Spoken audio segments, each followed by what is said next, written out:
Assalamu alaikum students and welcome to the second online class of Spirit Group of Colleges मियाँ वाली। आज second class के अंदर हमने चैप्टर 1 ही डिस्कस करना है। हम नेक्स्ट टॉपिक को कंटिन्यू करेंगे विच इज़ गोल्जी कम्प्लेक्स। हम ऑर्गेनेलीज को स्टडी कर रहे थे। लास्ट लेक्चर के अंदर हमने राइबोसोम्स को स्टडी किया था। राइबोसोम्स की हमने डिफरेंट चीज़ों के बारे में स्टडी किया था। तो आज का जो गोल्जी कम्प्लेक्स के बारे में हम चीज़ें देखेंगे उसकी आउटलाइन कुछ इस तरह से है। सबसे पहले हम देखेंगे कि डिस्कवरी उसकी कैसे हुई थी, देन उसकी स्ट्रक्चर के बारे में हम उसके जो डिफरेंट स्ट्रक्चरल कंपोनेंट्स होते हैं यानी कि उसकी जो मॉर्फोलॉजी होती है उसको हम देखेंगे और उसके बाद उसके हम फंक्शंस को स्टडी करेंगे। फर्स्ट ऑफ ऑल कि गोल्जी कम्प्लेक्स क्या चीज़ है। गोल्जी कम्प्लेक्स क्या है? It is a stack of flattened membrane enclosed membranes enclosed sacs called cisternae। Means कि ये एक स्टैक होता है। स्टैक मीन इसको आप ट्रांसलेट करेंगे उर्दू में, इसको बोलते हैं स्टैक मीन ढेर, यानी कि एक बंडल सा होता है वेजिकल्स का जो एक दूसरे के ऊपर पड़ी होती है।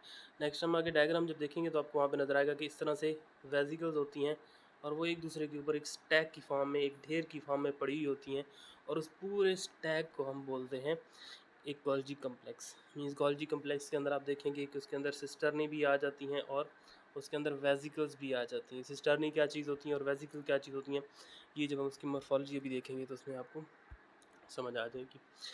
तो सबसे पहले गोल्जी कम्प्लेक्स को किसने डिस्कवर किया था? गोल्जी कम्प्लेक्स का नाम जो है ना, ये उसके जो डिस्कवरी करने वाला साइंटिस्ट था उसी के नाम की बेस पे ही इसको रखा गया था। कैमिलो गोल्जी जो था उसने 1898 के अंदर इसको सबसे पहले गोल्जी कम्प्लेक्स को डिस्कवर किया था सेल्स के अंदर।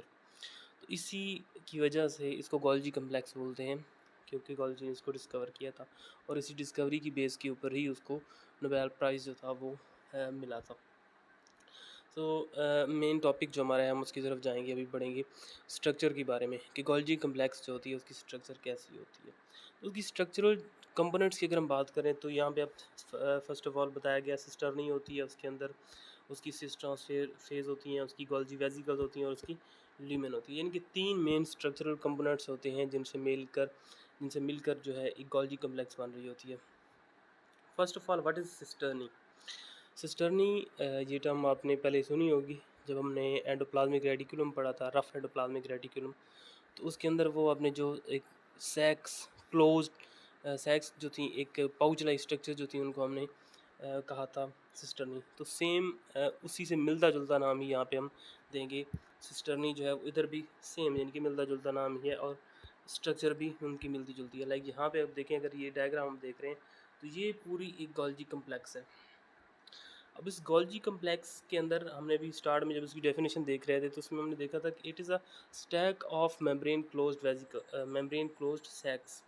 तो यहाँ पे आपको नज़र आ रहा है ये एक सैक है, ये 2 3 4 एंड ये 5 और 6, यानी कि ढेर सा पड़ा हुआ है पूरा और उसमें से ये कुछ राउंड शेप आपको स्ट्रक्चर नज़र आ रही है, इनको हम गोल्जी वेजिकल्स बोलते हैं।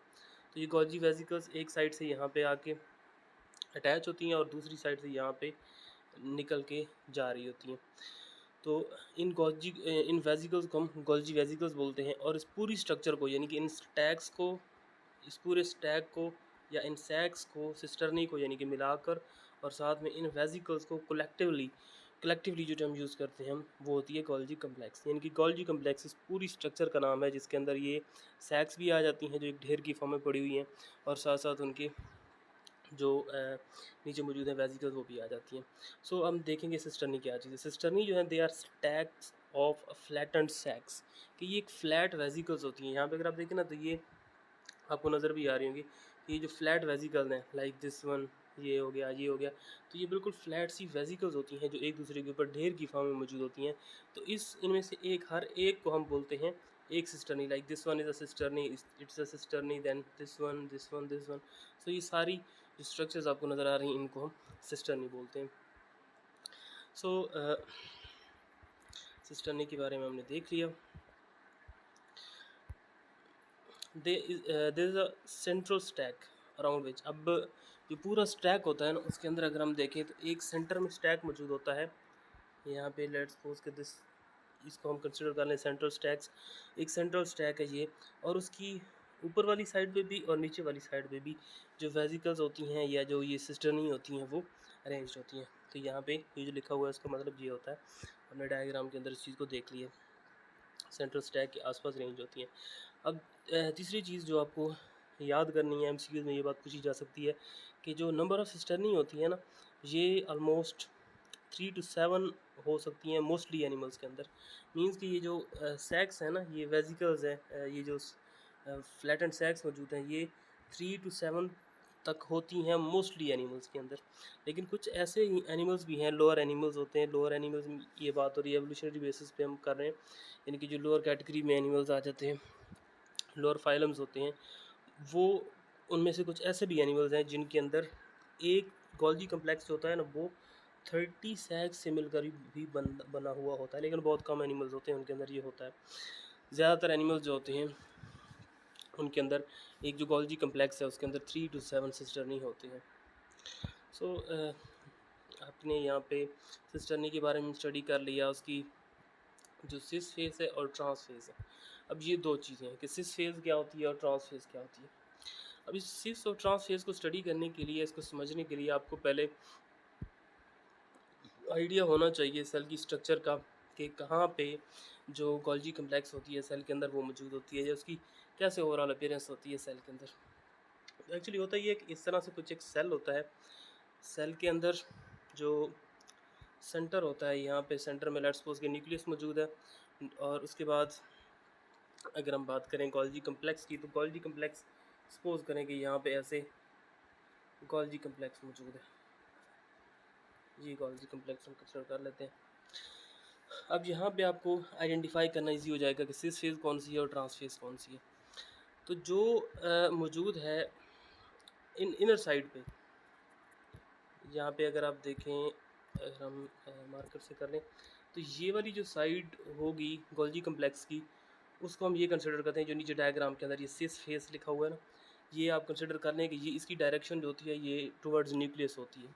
और जो अपोजिट एंड साइड होती है, ये वाली साइड जिस जो कि इस प्लाज्मा मेम्ब्रेन की तरफ होती है, उस फेज़ को हम बोलते हैं ट्रांस फेज़। ये नीचे लिखा हुआ भी है, अगर आप इसको देखें तो ये नीचे वाली डायग्राम में अगर आप देखें, तो अब आपको आई थिंक समझना इजी हो जाएगा कि कौन सी जो ये ओरिएंटेशन की बेस पे अगर हम सेल के अंदर देखें तो कौन सी फेस सिस होगी, यानी कि सिस कौन सी वाली होगी। अगर आप यहाँ पे देखें तो ये वाली साइड जो गोल्जी कम्प्लेक्स की न्यूक्लियस की तरफ साइड है उसको हम सिस फेज बोलते हैं, और ये जो प्लाज्मा मेम्ब्रेन की तरफ होती है उस साइड को हम बोलते हैं ट्रांस फेज। अब इसके फंक्शन को हम नेक्स्ट टॉपिक में देखेंगे, और वहाँ पे मैं आपको डिटेल के अंदर बताऊंगा कि किस तरह से जो सिस और ट्रांस फेस होती हैं वो अपना फंक्शन, जो ओवरऑल फंक्शन होता है गोल्जी कम्प्लेक्स का, वो परफॉर्म करवाने में उसकी हेल्प करी होती है। सो यहाँ पे एक शॉर्ट क्वेश्चन पूछा जाता है, सिस फेस और ट्रांस फेस का डिफरेंस। सो हम डायग्राम के अंदर अगर आप देखें, अगर आप उसको रिकॉल करें, पीछे भी जो डायग्राम बनाई है हमने, तो सिस फेस कौन सी वाली थी, जो इनर साइड थी, यानी कि ये वाली जो सिस फेस थी वो इनर साइड थी विच इज़ टुवर्ड्स न्यूक्लियस, और ट्रांस फेस कौन सी थी, जो आउटसाइड थी टुवर्ड्स प्लाज्मा मेम्ब्रेन। यहाँ पे भी आपको नज़र आ रहा है, सॉरी यहाँ पे सिस फेस जो होता है वो अपोजिट साइड होती है, जो सिस फेस होती है ना that is actually inner side. यहाँ पे आप करेक्शन कर लेंगे, सिस जो होती है वो आउटर साइड नहीं होती है, वो इनर साइड होती है सेल के, क्योंकि इसकी जो डायरेक्शन होती है ये टुवर्ड्स जो न्यूक्लियस है वो होती है। तो इनर साइड होती है सिस फेस, और जो ट्रांस फेस होती है ना वो आउटर साइड में मौजूद होती है, ये आपने देख लेना। बाकी उनकी शेप जो होती है, जो सिस फेस होती है वो कन्वेक्स होती है। कन्वेक्स मीन्स कि बल्ज आउट। आप कन्वेक्स लेंस को यहाँ पे अपने माइंड में लाएंगे कि जो कन्वेक्स लेंस होता है वो सेंटर से जो बाहर की तरफ निकला हुआ होता है, इट्स लाइक ऐसे, यानी कि उसकी सेंट्रल जो रीजन होते हैं वो आउटसाइड निकले हुए होते हैं, बल्ज आउट होते हैं, तो इसलिए इसको कन्वेक्स लेंस बोलते हैं। तो इसकी शेप जो होती है सिस की, वो बल्ज आउट हो रही होती है, इस वजह से इसको हम कन्वेक्स शेप भी कहते हैं। और अपोजिट होता है कनकेव शेप, जो कि ट्रांस फेस होती है। ट्रांस फेस जो होती है ना वो सेंटर से इस तरह अंदर की तरफ मुड़ी हुई होती है, and it's like a convex lens. अगर आप कन्वेक्स लेंस याद करें तो उसकी शेप कुछ इस तरह से होती है कन्वेक्स लेंस की, यानी कि सेंटर से वो वो होता है, कंस्ट्रिक्ट हो रहा होता है, जो पिंच हो रहा होता है एक तरह से आप कह सकते हैं। तो ये इसकी शेप कन्वेक्स लेंस से मिल रही होती है, इस वजह से इसको हम कन्वेक्स साइड भी बोलते हैं। उसके बाद थर्ड पॉइंट जो बताया जा रहा है डिफरेंस का, दैट इज़ कि वेसिकल्स जो होती हैं the vesicles from SER fuse with this face, means के सिस फेस जो होती है, अब इसके ये फंक्शन में ये चीज़ रिलेट कर रही है कि जो एक्चुअली वेसिकल्स होती है ना, यहाँ पे अगर आप देखें सिस फेस होती है ना, अब सिस फेस की अगर आप सेल में डायग्राम बनाते हैं तो सिस फेस के अंदर वाली साइड पे मौजूद होता है RER और SER, यानी कि स्मूथ एंडोप्लाज्मिक रेटिकुलम मौजूद होते हैं। तो RER जो होता है ना, रफ एंडोप्लाज्मिक रेटिकुलम, उसके ऊपर राइबोसोम्स होते हैं, उस पर प्रोटीन्स बनती हैं। वो प्रोटीन्स जो होती हैं ना, वेसिकल्स की फॉर्म में पैक होकर आती हैं सीधी सिस फेस की तरफ, क्योंकि आगे आप फंक्शंस में देखेंगे कि गोल्जी का काम होता है कि ये मॉडिफिकेशन करता है। मींस के रफ एंडोप्लाज्मिक रेटिकुलम का हमने कल फंक्शन लास्ट जो फिजिकल क्लास में हमने स्टडी किया था कि रफ एंडोप्लाज्मिक रेटिकुलम का काम होता है प्रोटीन्स बनाना या एंजाइम्स बनाना। तो वो प्रोटीन जो होती है ना, वो मेच्योर नहीं होती, वो प्रॉपरली फंक्शनल नहीं होती जब RER में बन के वो आ रही होती हैं। तो उनको प्रॉपरली फंक्शनल बनाने के लिए, उनको प्रॉपर पैक करने के लिए, उनको मॉडिफाई करने के लिए उनको भेजा जाता है गोल्जी की तरफ। तो RER यानी कि रेफ एंडोप्लाज्मिक रेटिकुलम से वो वेसिकल्स में पैक होकर आती हैं और कहाँ पे आकर अटैच होती हैं, सिस फेस जो होती है उसके साथ। जैसे यहाँ पे आपको नज़र आ भी रहा है कि इनकमिंग ट्रांसपोर्ट वेसिकल जो कि एक्चुअली कहाँ से आ रही होती है, it is coming from rough endoplasmic reticulum through SER, smooth endoplasmic reticulum के थ्रू पास होकर आ रही होती है। और उसमें वो प्रोटीन्स होती हैं जिनको मॉडिफाई करना होता है गोल्जी ने। तो यहाँ पे न्यू वेसिकल आती कहाँ पे हैं, सिस फेस पे, और यहाँ से मॉडिफाई होने के बाद रिलीज़ कैसे होती हैं, कौन सी फेस से होती हैं, दैट इज़ ट्रांस फेस। तो ये डिफरेंस है सिस फेस और ट्रांस फेस का। उसके बाद सिस फेस जो होती है, इसके ऊपर न्यू सिस्टर्नीज फॉर्म हो रही होती हैं। न्यू सिस्टर्नी कैसे फॉर्म होती हैं, यहीं पे अगर आप देखें तो वेसिकल आती हैं, न्यू वेसिकल यहाँ पे आके अटैच होंगी और न्यू सिस्टर्नी वो बनाती रहती हैं। और इस साइड से जो ये वेसिकल यहाँ पे आपको नज़र आ रहा है, न्यूली फॉर्मिंग वेसिकल, वेसिकल जब बनेगी वहाँ से, तो एक्चुअली ये कुछ पोर्शन जो होता है ना इसी सिस्टर्नी का, वो अपने साथ लेके जा रही होती हैं। तो आहिस्ता आहिस्ता इधर से जो सिस्टर्नी है वो ख़त्म हो रही होती हैं और सिस फेस से न्यू सिस्टर्नी जो होती है ना, वो जनरेट हो रही होती हैं, बन रही होती हैं। तो ये आप फोर्थ डिफरेंस कह सकते हैं जो सिस फेस और ट्रांस फेस का आपस में होता है। लास्ट वन अगर हम देखें तो it is forming face, and जो ट्रांस फेस होती है it is maturing face. Maturing face mean के मेच्योर होकर वेसिकल जो होती हैं वहाँ से रिलीज़ हो रही होती हैं, और सिस फेस जो होती है ना, वहाँ पे न्यू सिस्टर्नी फॉर्म हो रही होती हैं। इससे इनके मेजर डिफरेंसेस से जो 5 लिखे हुए थे। नेक्स्ट अगर हम देखें तो वो गोल्जी वेसिकल्स का टॉपिक है। हमने स्ट्रक्चरल कंपोनेंट्स की बात की थी, तो पहले सिस्टर्नी था, उसके बाद जो गोल्जी वेसिकल है, और थर्ड वन लीमन होता है। तो गोल्जी वेसिकल्स क्या होते हैं, ये हमने पहले भी वर्ड यूज़ किया अभी काफ़ी दफ़ा। तो वेसिकल्स क्या होती हैं, दीज आर स्मॉल राउंड सैक्स, यानी कि ये राउंड सैक्स होती हैं। यहाँ पे डायग्राम अगेन हम देख लेते हैं, यहाँ पे आपको नज़र आ भी रही हैं, ये भी वेसिकल हैं, ये भी वेसिकल्स हैं, यहाँ पे आपको नज़र आ रही है, ये सारी जो राउंड शेप स्ट्रक्चर्स आपको नज़र आ रही है, ये सारी गोल्जी वेसिकल्स होती हैं।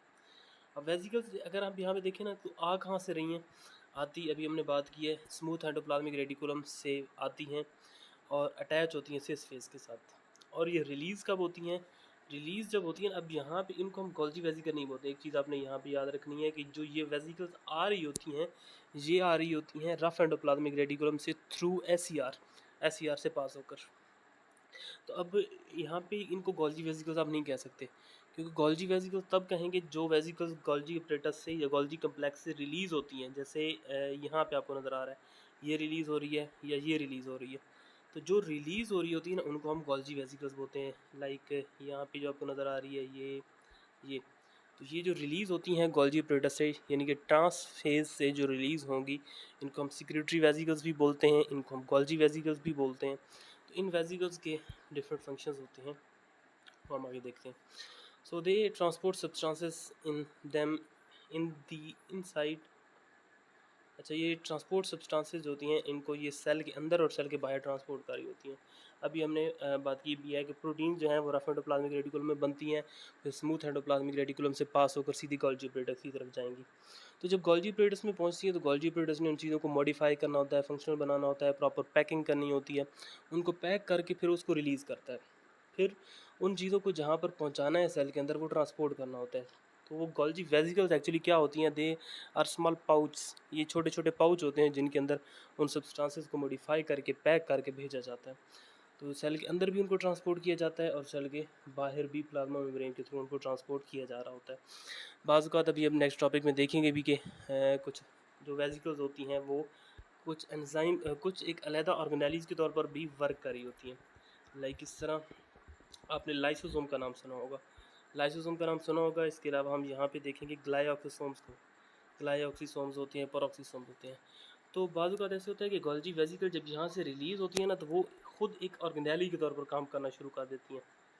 क्योंकि लाइसोसोम अगर आप देखें, अगर मेमोराइज़ करें, आपने पढ़ा होगा 9th क्लास में, तो लाइसोसोम एक ऐसी वेसिकल्स होती हैं, ऐसी मेम्ब्रेन बाउंड स्ट्रक्चर्स होती हैं जिनके अंदर एंजाइम्स होते हैं और उन एंजाइम्स ने डाइजेशन करनी होती है कोई भी चीज़ जो बाहर से सेल के अंदर आती है। तो और वो कैसे बनती हैं? वो यहीं से बनती हैं, गोल्गी एपरेटस से, क्योंकि उनके अंदर भी एंजाइम्स होते हैं और एंजाइम्स आर से बनेंगे, आर से एस से फिर आएंगे गोल्गी एपरेटस में। गोल्गी एपरेटस उनको मॉडिफाई करके जब गोल्गी सेक्रेटरी वेसिकल की फॉर्म में बनाएगा तो उस वक्त हम बोलते हैं लाइसोसोम्स। तो वो एक अलहदा ऑर्गेनेली है। तो यहाँ पे आप कह सकते हैं कि गोल्गी एपरेटस से जब वेसिकल्स रिलीज़ होती हैं तो बाज़ औक़ात वो वेसिकल्स ही एक अलहदा ऑर्गेनेली के तौर पर काम करने शुरू कर देती हैं। मीन्स कि आप ये भी कह सकते हैं कि अगर आपसे कोई कंसेप्चुअल टाइप क्वेश्चन पूछा जाता है कि कौन सी एक ऑर्गेनेली है जो दूसरी ऑर्गेनेलीज़ की फॉर्मेशन में इन्वॉल्व होती है, तो वो गोल्गी एपरेटस ही है। गोल्गी एपरेटस या गोल्गी कम्प्लेक्स से लाइसोसोम्स बनते हैं, ग्लाइऑक्सिसोम्स बनते हैं, पेरोक्सिसोम्स बनते हैं। ये 3 डिफरेंट ऑर्गेनेलीज़ होती हैं जो गोल्गी एपरेटस से बन रही होती हैं। सो अगेन हम जाते हैं, अब है lumen. What is lumen? Lumen पहले हमने देखा हुआ है, बिल्कुल जिस तरह हमने आर पढ़ा था, उसकी जो सिस्टर नहीं होती हैं, ऐसे लेट्स सपोज सिस्टर नहीं थी, वो क्लोज पाउच था, उसकी जो इनर साइड होती है उसको हम बोलते हैं ल्यूमिन। ठीक है, तो इसी तरह गोल्गी एपरेटस की जो सिस्टर नहीं होगी, दिस वन, इनका जो इंटरनल स्ट्रक्चर होता है, यहाँ पे डायग्राम मेंशन भी है, लीमन यानी कि इंटरनल स्ट्रक्चर जो होती है उसको हम लीमन बोलते हैं, जिसके अंदर डिफरेंट एंजाइम्स मौजूद होते हैं, डिफरेंट और स्ट्रक्चर्स मौजूद होती हैं। अब हम प्रोसीड करते हैं फंक्शंस ऑफ गोल्गी एपरेटस की तरफ। तो ब्रीफली हमने पहले डिस्कस कर भी लिया है कि गोल्गी एपरेटस का जो फंक्शन होता है, it is in processing and modifications. Means के सेल सिक्रीशंस जो होती हैं, सेल सिक्रीशंस बोलते हैं, एक दो टर्म्स एक्सक्रीट और सीक्रीट। ये आपको मैंने क्लास के अंदर डिफरेंस दोनों को बताया भी था। सिक्रीशन जो होती है मीन्स सेल्स में से जो यूज़फुल चीज़ें रिलीज़ हो रही होती हैं उनको बोलते हैं सिक्रीशन। तो गोल्गी एपरेटस की अभी हमने पहले बात की भी है कि ये गोल्गी वेसिकल्स की फॉर्म में चीज़ों को सिक्रीट करते हैं, चीज़ों प्रोटीन्स को मॉडिफाई करके रिलीज़ करते हैं, तो उनको हम बोलते हैं सेल सिक्रीशन। तो जो सेल सिक्रीशन होती है mainly in the form of proteins होती हैं। तो गोल्गी एपरेटस क्या करती है, उनकी टैगिंग करती है। टैगिंग मीन जैसे हम कोई भी चीज़ हमने बाहर एक्सपोर्ट करनी होती है या पार्सल के थ्रू भिजवानी होती है पाकिस्तान में ही किसी और उसके अंदर सिटी के अंदर, तो हम उसके ऊपर क्या लगाते हैं, टैग लगाते हैं। टैग मीन कि उसकी आईडी लगाते हैं कि ये क्या चीज़ है इसके अंदर, या इसको एड्रेस उसके ऊपर हम लिखते हैं कि बाहर कहाँ पे इसको हमने सेंड करना है। तो ये भी वही काम करती है गोल्गी एपरेटस की, उसके ऊपर टैग लगाएगी और इसके अलावा क्या करेगी, सॉर्टिंग ऑफ प्रोटीन्स करेगी। सॉर्टिंग मीन कि उनकी अंदर उनको वो क्या करेगी, डिफ्रेंशिएट करेगी, इनकी डिफरेंट टाइप की जो प्रोटीन्स होती हैं उनको एक दूसरे से अलग कर देगी, सॉर्ट कर देगी। एंड मॉडिफिकेशन में क्या करती है कि कुछ प्रोटीन्स के साथ वो कार्बोहाइड्रेट्स को अटैच करवा के उनको ग्लाइकोप्रोटीन्स में कन्वर्ट कर देती हैं। तो ये डिफरेंट टाइप के फंक्शंस होते हैं जो मॉडिफिकेशन के अंदर या प्रोसेसिंग कर रहे होते हैं डिफरेंट चीज़ों की। फिर है ट्रांसपोर्ट, क्योंकि हमने अभी बात की है कि इसके अंदर वेसिकल्स बनती हैं, गोल्गी जो होती है ये वेसिकल्स बनाती है। तो वेसिकल्स पाउच होते हैं छोटे छोटे, उन पाउचेस के जो अंदर मटेरियल होता है उसको ट्रांसपोर्ट करना होता है। तो वो ट्रांसपोर्ट इंट्रासेलुलर भी हो सकती है या एक्स्ट्रा सेलुलर भी हो सकती है। इंट्रासेलुलर मीन कि सेल के अंदर ही किसी जगह पर चीज़ों को ट्रांसपोर्ट करना होता है, तो वो गोल्गी एपरेटस पैक करके उसको ट्रांसपोर्ट कर देती है। या अगर किसी चीज़ को सेल के बाहर भेजना है, लाइक अगर आप देखें, आपने पढ़ा होगा डाइजेशन के अंदर कि हमारे स्टमक के अंदर कुछ सेल्स मौजूद होते हैं जो पेप्सिनोजन प्रोड्यूस करते हैं। तो पेप्सिनोजन जो होती है वो प्रोटीन होती है। तो एक्चुअली क्या होगा, हमारे सेल्स जो होंगे स्टमक के अंदर, उनके अंदर से आर के अंदर वो प्रोटीन बनेगी, आर से मूव करके एस के थ्रू हो जाएगी गोल्गी एपरेटस के अंदर। गोल्गी एपरेटस के अंदर उसको प्रॉपर मॉडिफाई किया जाएगा, पैक किया जाएगा। अब उसको पैक करके सेल से बाहर भेज दिया जाएगा, सेल से वो निकल कर फिर हमारे स्टमक के अंदर आती है। तो इस तरह की जो ट्रांसपोर्ट है ना, यानी कि सेल के बाहर ट्रांसपोर्ट किया जा रहा है चीज़ों को, उसको हम एक्स्ट्रा सेलुलर ट्रांसपोर्ट कहते हैं। तो इंट्रा सेलुलर ट्रांसपोर्ट भी और एक्स्ट्रा सेलुलर ट्रांसपोर्ट भी, दोनों के अंदर गोल्जी ऑपरेटर्स अपना रोल प्ले कर रही होती है। उसके बाद है फॉर्मेशन ऑफ ऑर्गेनेलिज। ऑर्गेनेलिज की भी हमने बात कर भी ली है कि लाइसोसोम्स, पेरोक्सिसोम्स और ग्लाइकोसोम्स में की फॉर्मेशन में इन्वॉल्व होती है। Then formation of conjugated molecules, ये भी हमने फंक्शन देखा है इसका कि ये गोल्जी ऑपरेटर्स जो होती है डिफरेंट कंपाउंड्स को, बायोलॉजिकल मॉलिक्यूल्स को आपस में कंबाइन करवाती है, जैसे कि प्रोटीन्स और कार्बोहाइड्रेट्स का आपस में बॉन्ड बनवा कर उनको ग्लाइकोप्रोटीन्स में कन्वर्ट करती है। इसी तरह लिपिड्स और कार्बोहाइड्रेट्स का बॉन्ड बनवा के उसको ग्लाइकोलिपिड्स में कन्वर्ट करती है। इसके अलावा आप यहाँ पे देखिए फॉर्मेशन ऑफ एक्रोसोम्स होती है ड्यूरिंग स्पर्मेटोजेनेसिस है। उसके अलावा formation of vitelline membrane of egg, egg के आसपास एक मेम्ब्रेन होती है, उसको हम विट्लाइन मेम्ब्रेन बोलते हैं। तो इसको आप जस्ट याद कर लें क्योंकि चीज़ें काफ़ी कम्प्लेक्स हो जाएंगी अगर डिटेल में हम चाहते हैं इस चीज़ों की इनकी। देन लास्ट वन इसका जो फंक्शन है वो है सेल वॉल सिंथेसिस।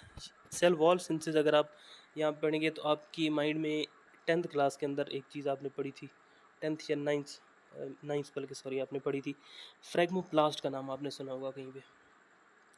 तो फ्रैग्मोप्लास्ट क्या होती है, आपने पढ़ा होगा कि जब प्लांट सेल डिवाइड कर जाता है, यानी कि उसके अंदर कैरियो काइनेसिस हो जाती है, उसका न्यूक्लियस डिवाइड हो जाता है। यहाँ पे आपको नज़र आ भी रहा है कि सेल्स का मटेरियल बाकी सारा डिवाइड हो चुका है।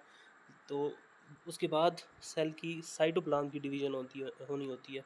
तो साइटोप्लाज्म की डिवीज़न कैसी होती है, ये आप अगर आप याद करें वही 9th क्लास को ही, तो दोनों साइडों से, सेल की दोनों साइडों से, इस साइड से भी और इस साइड से भी जो गोल्जी ऑपरेटर्स मौजूद होती है, गोल्जी कम्प्लेक्स मौजूद होती है, वो वेजिकल्स रिलीज़ करती है। और वो वेजिकल्स जो होती हैं सेंटर, उनके अंदर एक्चुअली मटेरियल होता है सेल वॉल बनाने वाला, और वो मटेरियल कहाँ पे इकट्ठा होना लग जाता है, सेंटर में। यहाँ पे आपको ब्लू कलर के डॉट्स नज़र आ रहे हैं, इधर भी और इधर भी। तो ये एक्चुअली वेजिकल्स होती हैं जो दोनों साइडों से, इस साइड से भी और इस साइड से भी गोल्जी से बन के आ रही होती हैं और सेंटर में अकोमोडेट होती हैं, और उनके अंदर जो होता है मटेरियल होता है सेल वॉल बनाने वाला।